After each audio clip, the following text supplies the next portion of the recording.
Hello everyone, this is Vaibhav and you are watching my channel maths Giri with Vaibhav. तो last video में हमने देखा था एक्सरसाइज 1.4 का क्वेश्चन नंबर 2। इस वीडियो में हम देखेंगे क्वेश्चन नंबर 3। तो without wasting much time let's begin with the question. अब क्वेश्चन नंबर 3 क्या कहता है आपको, the following real numbers have decimal expansions as given below. ठीक है, तो आपको रियल नंबर दे रखे हैं और उनका डेसिमल एक्सपांशन दे रखा है। In each case decide whether they are rational और नॉट। अब आपको देख के बताना है कि वो रैशनल है या नहीं है। If they are rational and of the form P by Q, अगर वो रैशनल है तो पी बाई क्यू फॉर्म में होंगे। What can you say about the prime factors of Q, तो उसके डिनोमिनेटर जो क्यू है, ठीक है, उसके प्राइम फैक्टर के बारे में आप क्या कह सकते हैं वो बताना है। ठीक है, तो फर्स्ट पार्ट देखते हैं इसका 43.123456789। तो ये दे रखा है आपको पहला नंबर। अब ये क्या 1 2 3 4 5 6 7 8 9 के बाद वो ख़त्म हो गया। ख़त्म हो गया तो क्या हो गया, वो टर्मिनेटिंग है। अगर टर्मिनेटिंग है तो इसका क्या मतलब है, ये रैशनल नंबर है। ठीक है, तो क्या लिखेंगे हम, it is terminating, it is terminating, so it is a rational number, so it is a rational number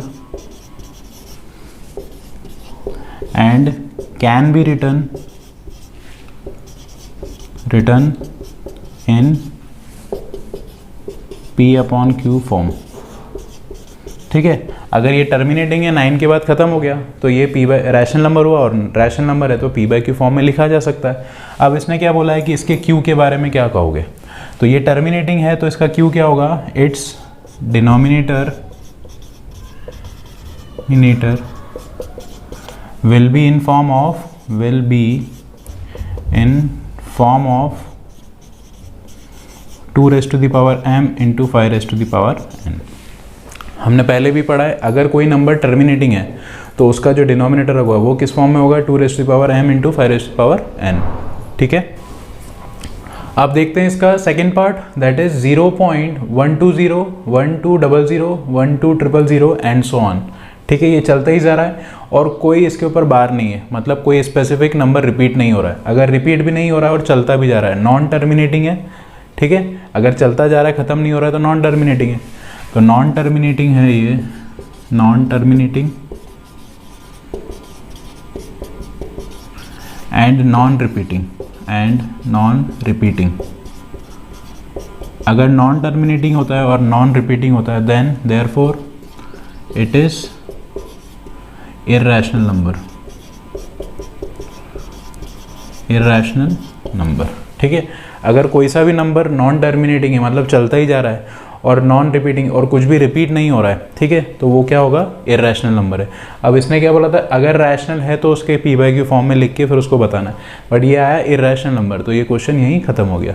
ठीक है, अब देखते हैं इसका थर्ड पार्ट, दैट इज 43.123456789 और 123456789 पे बार लगा हुआ है।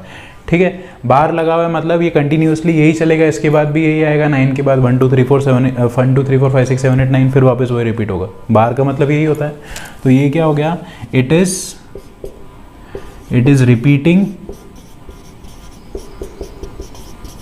And non terminating.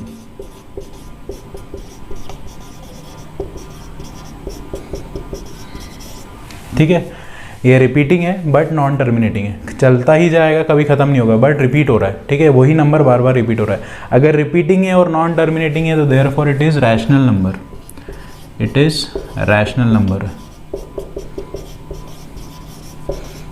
ठीक है, अगर नॉन रिपीटिंग और नॉन टर्मिनेटिंग होता तो वो इरेशनल होता है, बट अगर नॉन टर्मिनेटिंग है बट रिपीटिंग है तो ये रैशनल नंबर होगा। अगर रैशनल होगा तो इसको पी बाई क्यू फॉर्म में लिख सकते हैं, it can be written in, it can be written in P by Q form. ठीक है, इसको हम पी बाई क्यू फॉर्म में लिख सकते हैं, बट ये नॉन टर्मिनेटिंग है, देयरफॉर क्या लिखेंगे हम, it is non terminating, it's non terminating, therefore its denominator